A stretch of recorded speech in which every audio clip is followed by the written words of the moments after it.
Welcome to PowerPoint for Pros, a video series focused on helping you become better at PowerPoint.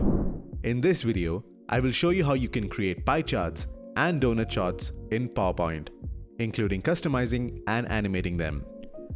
Before we start, if you want to create stunning presentations in the easiest way possible, check out SlideBazaar's free PowerPoint add-in. Get templates, themes, and other useful tools all within PowerPoint itself. Check out the links in the description to know more. Alright, let's begin. To create a pie chart, simply go to Insert, click on Charts and go to the Pie section. Choose the first chart and press OK. You now have a pie chart on your slide. You can add your data into the Excel sheet that pops up. If you have a closes window, you can open it again by clicking on Edit Data in the ribbon. To customize how your pie chart looks like, select the pie chart and go to Chart Design in the ribbon. Hover over the chart styles and click on any one of them to quickly change the appearance of your chart. You can also select a quick layout from the drop-down. The plus icon on the corner of your pie chart lets you fine-tune each element of the chart.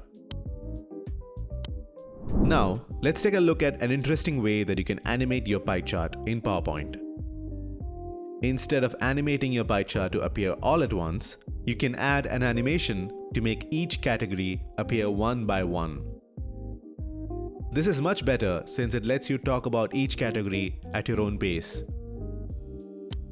Simply select the wheel animation and go to Effect Options and select Category.